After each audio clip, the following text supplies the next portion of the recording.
Hey everyone, and welcome back to Zero Escape 999, where last time we ended off on our fifth ending, the safe ending, which was perhaps the most tragic ending so far. We learned a lot. We learned the truth about Ace, also known as Gentaro Hongo, the CEO of Cradle Pharmaceuticals, and the man responsible for the original Nonary games 9 years prior, where many children were kidnapped and forced onto a boat to solve puzzles, including Clover, Snake, and Lotus's children. According to what we know from Clover, it seems like these experiments, this Nonary game 9 years ago, was intended to test some form of telepathy. And there has been many conversations about similar phenomena as we have been on this ship. Everything is coming together. But the previous ending was a tragedy. We found Snake, but he burned alive to bring Ace down with him as revenge for killing Clover. Meanwhile, June vanished.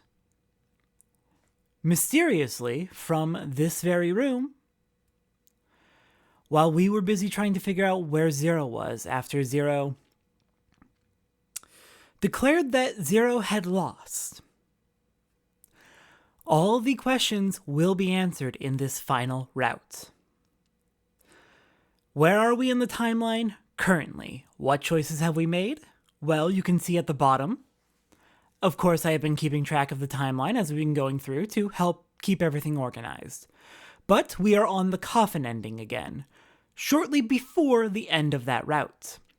We have made the same choices, we gave Clover the bookmark, and we were able to help Clover realize that her brother, Snake, I keep getting the S names confused. I almost said Seven, and then I almost said Santa, and both are completely wrong. We helped her realize that her brother Snake is still alive. As for when specifically we are, Santa has just kidnapped June, Ace, and Lotus to head through the 9 door. And so the room fell silent. Junpei, Clover, and Seven had been left behind. Clover looked down at her hand and traced with her finger the faint blue veins that crisscrossed them. Seven shoved his arms into the front of his overalls and scratched his stomach. No one spoke. Silence made the air feel thick and oppressive. Desperate for something, anything to occupy his mind, Junpei walked to the larger of the two 9 doors. He stood in front of it and looked at the red. It read, engaged. He moved to the smaller door. The red read, vacant. The digital root of the remaining people was 7. 5 plus 4 plus 7 is 16. 1 plus 6 is 7. There was no possible way for them to open a door with 9 on it. Junpei touched the surface of the door. He thought about June, about Akane Kurashiki. Was she safe? That was all that mattered to him. If she was alive, if she had escaped this horrible boat, that was what Junpei prayed for.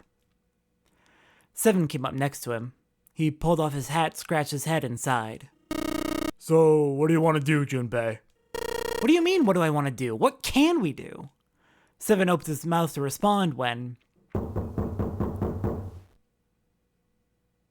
a noise echoed through the room, and we finally know who's inside. Someone was pounding on something vigorously. I want to point out, our digital root is 7. To get to a digital root of 9, we would need 2. It wasn't mechanical. It was certainly human. Junpei and Seven looked at one another. What the hell is that? Shh! Quiet! Clover motioned to Seven to be quiet. She put one finger to her lips and closed her eyes in concentration.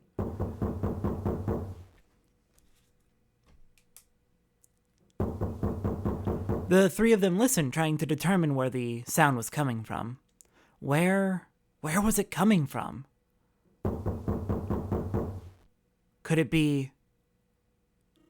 Hey, I think it's coming from this coffin. You're right! Let's open it. But how?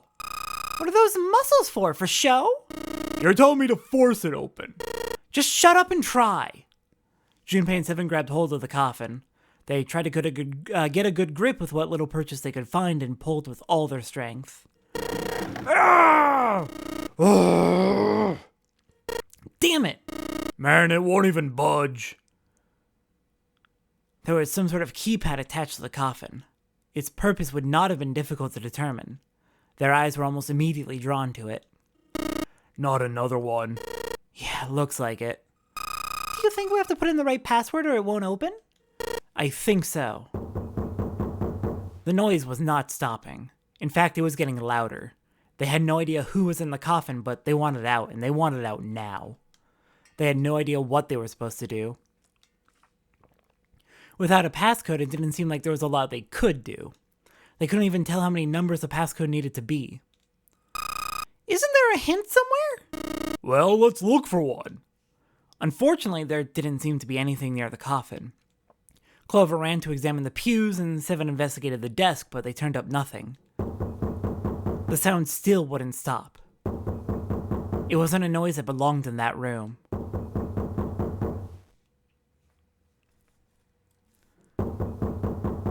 What was the passcode? What was Junpei supposed to do? How was he supposed to figure it out? He needed something.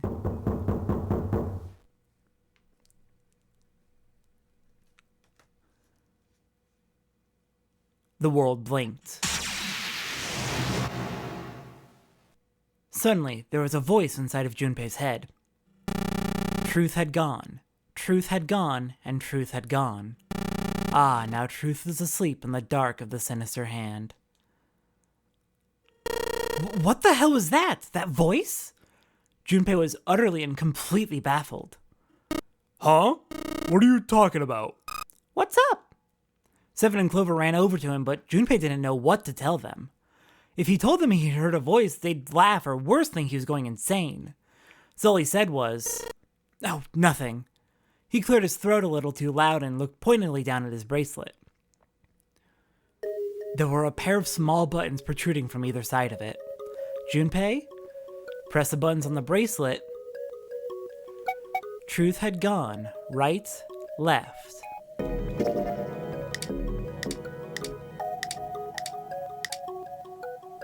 That was it.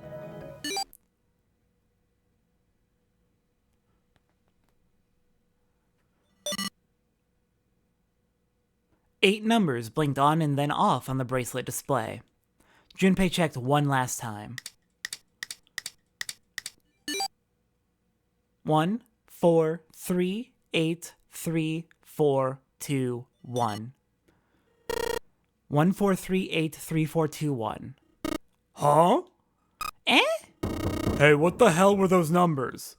Oh my gosh, are those? Junpei didn't answer. He simply walked straight to the coffin. He knelt down in front of the keypad, running over the numbers in his head so that he wouldn't forget. 1, 4, 3, 8, 3, 4, 2, 1. 1, 4, 3, 8, 3, 4, 2, 1. With trembling fingers, he punched them in. 1, 4, 3, 8, 3, 4, 2, 1.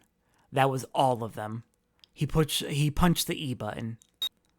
There was a moment of complete silence.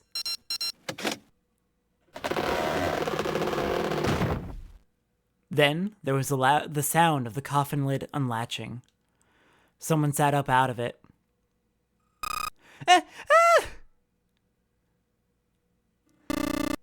Oh, is that you, Clover? I apologize for worrying you. Oh, thank fucking God. I have been wanting these two to be reunited for so long. Snake! Oh my, how did you? Junpei? And Seven, is that you? And is everyone else there as well? Just like Rip Van Winkle. Still, it was very much like Snake to simply cut to the heart of the matter and ask. Junpei and Seven shared a wry smile. Clover's eyes were filled with tears. You're back! With a cry of joy, she leapt into Snake's arms.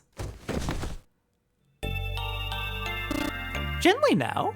My body's still a little weak. You're back! You're back! Clover looked like nothing so much as the lost child who had finally found her home. She cried and cried and cried. Her eyes were red and her nose was running. She hiccuped and gasped as if she were about to begin hyperventilating. "You're back! You're really here!" Her voice was happy, but almost desperate, as if she feared he would disappear again if she stopped talking to him. Tears after tremendous tear rolled its way down her face. Her small arm strained as she clutched Snake's body as tightly as she could. Perhaps she had to convince herself he was real. Perhaps she was worried he would be gone the moment she let go. Perhaps she simply didn't know what else to do. "Oh, you're back! Come now, what's gotten into you? You're acting as though I've returned from the grave." "Not as though, you did! I really thought you were dead." "Huh? You jerk! Idiot, idiot, idiot!" Clover broke into sobs so great that she could no longer talk. It was a touching reunion between brother and sister. Even though Junpei knew they had little time and every minute they waited was a minute they wasted, it felt cruel to pull them apart. Junpei and Seven sat down on one of the pews waiting for Clover to calm down before explaining to Snake what had transpired. Everyone is alive right now, except for the ninth man, but apparently he may have been a collaborator in the game 9 years ago, so I can't really bring myself to care too much. "I see. I believe I understand things rather well now, thank you. In the shower room, there is a dead body wearing my clothes. Because of that, you thought that I was dead, correct?" He had quickly and neatly summarized the events of several hours. Junpei nodded. "You also discovered a corpse in the captain's quarters, and Santa turned on you here in this room. Do I have it straight?" Seven had been rather surprised to learn of the dead body in the captain's quarters. With everything that had taken place, Junpei had simply forgotten to mention it to him. "Yeah, a lot's been happening, hasn't it?" "Well then, I've got a pretty decent idea of what happened while I was indisposed, but it's still something of a mystery who did all this and why. The corpse in the shower room that looked like me, and the corpse in the captain's quarters. Why were they killed in the way they were?" You don't know. "No. Why would I?" The guy in the shower room. We don't know who he is, so let's just call him Mr. X. Anyway, this Mr. X is wearing Snake's clothes, but you're wearing some kind of weird robes.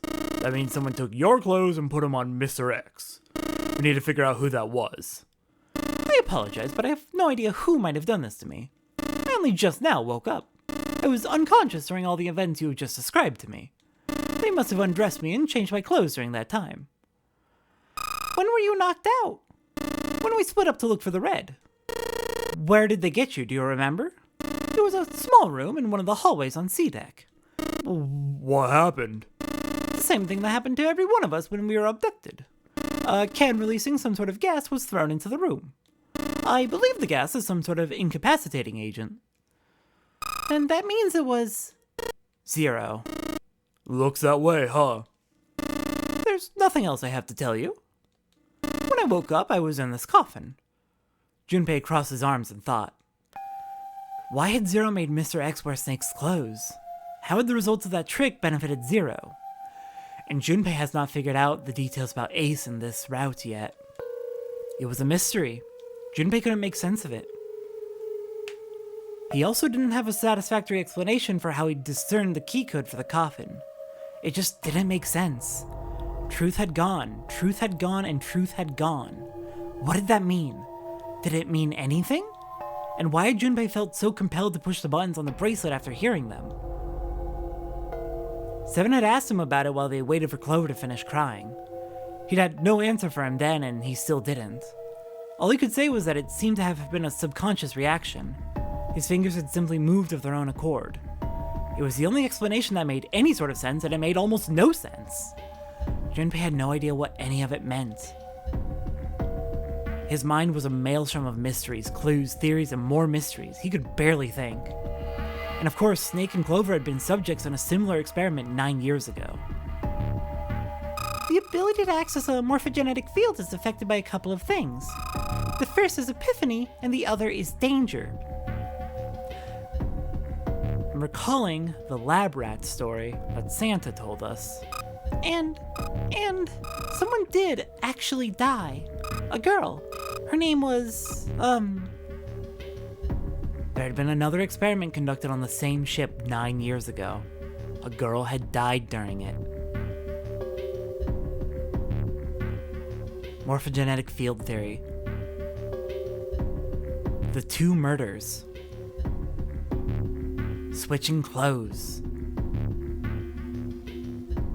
The nonary game. And whatever strange thing was happening to Junpei himself.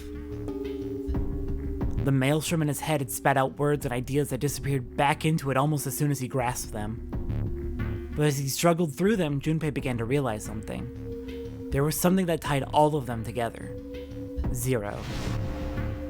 He was the ringleader, the person who had trapped 9 people on a sinking ship. Zero knew everything. If they could uncover Zero's identity, all of their questions would be answered. Who was Zero? Junpei had the beginnings of a theory. If he could only test it. Or perhaps... At any rate, we'll have plenty of time to decipher the details later. For now, it is of the utmost importance that we escape. Junpei, it was 4:30 the last time you checked the clock, yes? That means we have less than an hour. We must hurry. Hey, how are we gonna get out of here? Isn't that obvious? Through the other number 9 door. 4 plus 5 plus 7 plus 2 is 18. 1 and 8 is 9. Oh yeah. Yeah, you're right. With Snake, we can open the door. Don't tell me you hadn't figured that out. As they snipe back and forth, Junpei glances Snake's left hand. He was wearing a bracelet with a 2 on it. Come on, you gotta tell me these things. I had assumed you'd figured it out. God, forget it. Let's just get going. 7 stomped off toward the smaller number 9 door.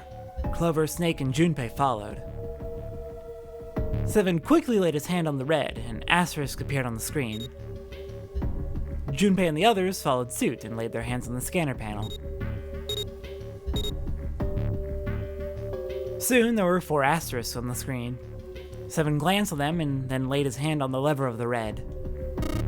Alright, you guys ready to go? Yes. Yep. Junpei paused for a moment. Not yet. Huh? Before we go in, I'd like to check something. You want to check something? Yeah, but before I do, 7, could you pull the lever? I want to make sure we can verify with just the 4 of us. Well, what do you mean? We don't need... Just do it, alright? But if the door opens, don't go in yet, okay? Please. This is really important. I really need to check this, okay? Work with me here. Junpei looked directly into 7's eyes. The older man looked back for a moment, then nodded. Fine.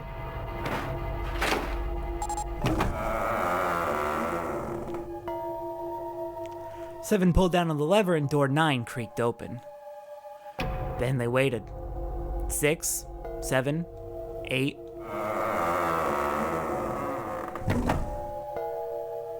After 9 seconds, the door closed.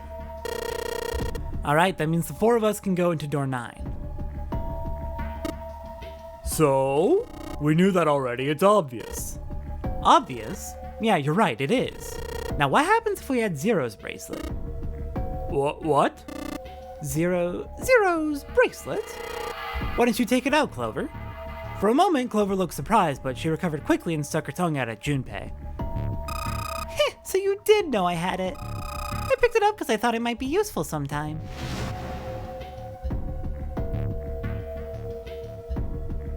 She reached into one of the pockets of her voluminous jacket and produced a bracelet. I gotta say, the change in Clover's body mannerisms, just the way she holds herself after Snake's back, it's a night and day difference. She looks so much happier and so much more open. It's so good to see her feeling so much better. Junpei took it from her and turned to 7. This was in the left hand of the corpse in the captain's quarters. If you look at it, you can see it's got a 0 on the face.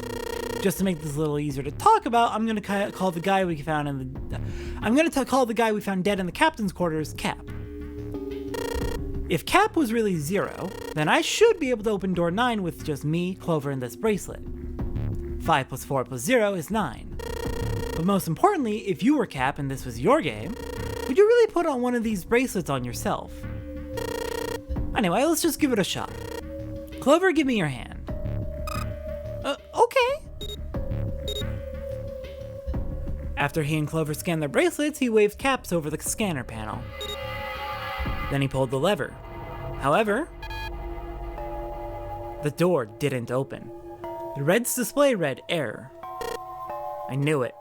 Now, what does this tell us? Maybe the bracelet has to be on your wrist in order for it to work. No, that's impossible. Did you see how the panel showed a third asterisk when I scanned Cap's bracelet? Whether or not it's on your wrist doesn't matter. All you have to do is put the bracelet near the panel for it to register. 7 waves the bracelet in front of the scanner panel. Sure enough, a single asterisk appeared on the red. Huh. Looks like you were right. See? So what does that mean? There's only one possibility. That bracelet isn't the number 0. Is that what you're saying? That's right. Then what number is it? Let's find out. Junpei? Scan the bracelet with this combination. We know that Cap's bracelet appears to have the number 6 for some reason. Though I suspect that it could also be the letter O, which would look like the number 6 through digital roots. So, what would give us a total of 9? If Cap is 6, then we need 3. Snake and Clover would be 6. Snake and Junpei would be 7. What gives us 3?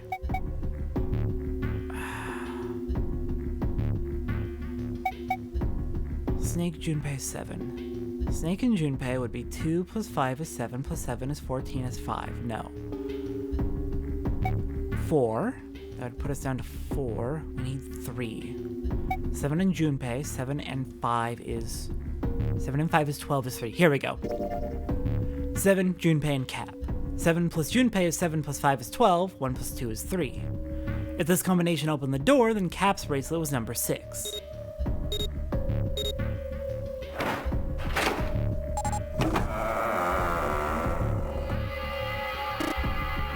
Hey!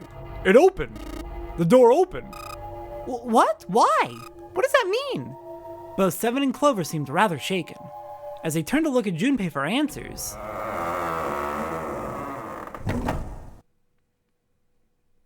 the door slid heavily shut. Junpei raised an eyebrow. Isn't it obvious? Cap's bracelet is number 6. 7 plus 5 plus 6 is 18. 1 plus 8 is 9. But doesn't it say 0? This isn't a 0. The symbol on here isn't a number 0. It's a letter O. Like I thought, Junpei agrees. Oh. Whoa, wait a minute. I don't get it. I mean, we figured out that Cap's bracelet is number 6, right? Yeah. Does that mean there are 2 people with 6s? Before Junpei could answer, Snake spoke up. There is, most likely, only one person with a 6. But I don't get it. What about June? Well, this is only an educated guess, but I think June's number was never 6 to begin with. Her bracelet was flipped. In other words, June's real number is 9. That seems the most likely. Then all this number door stuff is just a load of crap. Boy, that doesn't make sense either, because if her number was 9, then we have 2 9 bracelets. Why would you say that? Because if June is 9, then the numbers wouldn't match up. Clover grabbed Junpei's notebook and began to write furiously in it. Junpei leaned over to look at it. Lists of all the numbered doors June's gone through. Clover read out each row out loud so that Snake could follow along. Alright, I made a list of all the numbered doors that June has gone through so far. I wrote down which door she went into and with who. And I wrote what all the numbers were. So, the first door, number 4. June, Santa, Junpei, and Lotus. The second door, 8. June, Santa, and Lotus. The third door, number 6. June, Santa, 7, and Lotus. And the fourth door, number 9. June, Santa, Ace, and Lotus. Interestingly, she always goes through with both Santa and Lotus. So if you switch the 9 wherever there's a 6, the numbers don't work. If the digital root is 7, then you can't open door 4. If the digital root is 2, then you can't open door 8. Clover, do you notice anything interesting on that list? What do you mean? You're talking about 3, right? Oh, sorry, you're talking about 3, right? 3? Santa's always in the room with her, but Lotus is too. However, if you think back to the other routes we go through, Lotus isn't always in the going through doors with June, but Santa always does. Regardless of what doors picked, Santa and June always go together. That's what you're sorry. Santa's always in the room with her. That's what you're saying, isn't it? Yes, exactly. What about it? That's quite simple, really. You told me that the first time you came to this room, Santa was the first to refuse to leave June behind. Now, doesn't that beg the question, why? Why would Santa do such a thing? The answer is easy. Because Santa can't open door 9 with only 7 and Lotus. Of course, there's only one reason for that. His number isn't actually 3. Santa's real number, 7, would you be so kind as to modify my sister's equations? Yeah, sure. 7 took the pen from a confused Clover and began to adjust her calculations. This is what you're getting at, right? Right, Snake? He read out the changes he'd made. When he finished, he looked at Snake. Snake smiled. Thank you. That is exactly right, 7. Santa's true number wasn't 3. It was 0. So, Snake, if your accusation is right, it would actually explain a few things. It would explain quite a few things. One, it would explain why, well, it could explain why Santa suddenly went rogue in this room and started threatening people with a gun and kidnapped June. If Zero is taking control of the game, then something is happening here. Because Zero has been content to just let the game run. Additionally, it would explain why Santa objected to Seven's proposal. Because Seven's proposal for who goes through door 9 while leaving 7 behind would have split up Santa and June.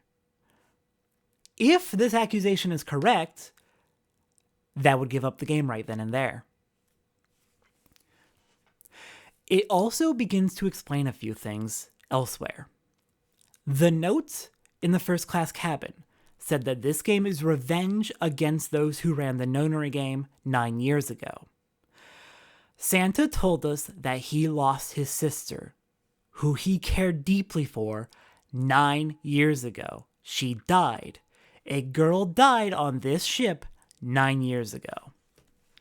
We have a motive, and we have pretty strong circumstantial evidence. No way! Santa is 0? And June was 9, not 6. On the contrary, Santa was 0, not 3. Plus 3 and minus 3. They cancel one another out. Nothing appears out of order. Then that means that even though he set the whole damn thing up, Santa was still playing by the rules of the nonary game this whole time. Precisely. So you're saying Santa planned this whole thing? I'm not sure if he acted alone or not. Other information worth pointing out. Santa claims that Ace told him about Ace's identity as the CEO of Cradle Pharmaceuticals. But we don't necessarily know that this is true. If this accusation sticks, and there is compelling evidence for it from what Snake has laid out, he could have been lying to try and start to lay a trap for Ace, perhaps. As Ace claims in that route, it seemed like Zero was laying a very elaborate trap to catch Ace. Sorry, it seemed like Zero was, oh my gosh. If I'm saying the wrong names, it's because there's so many names. I'm not sure if he acted alone or not, but I think it is safe to conclude that he is Zero. If my hypothesis is correct. Clover bit her lip. She seemed to be having some difficulty believing her brother's explanation. Junpei? Junpei remained silent in thought. Snake's hypothesis didn't satisfy him. Jun's bracelet was flipped. Even if that were possible, then there would have been 2 number 9 bracelets. And if that were the case... Alright, that's enough talking. Let's go.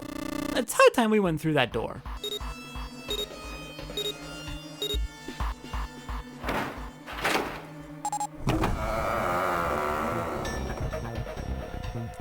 Door 9 opened. They leapt through. The dead was directly in front of them as they came through the door. Quickly, they scanned their bracelets.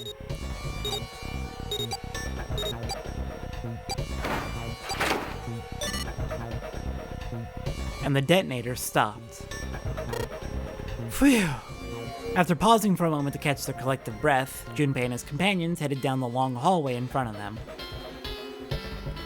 At the end was a set of stairs leading down into the ship. It looked as though they led all the way to the bottom deck. They looked down. It didn't seem to be flooded. After deciding it was safe, they headed down the stairs. Do we have a map of the bottom floor? We do not in this route. That is unfortunate. I really wish I had that.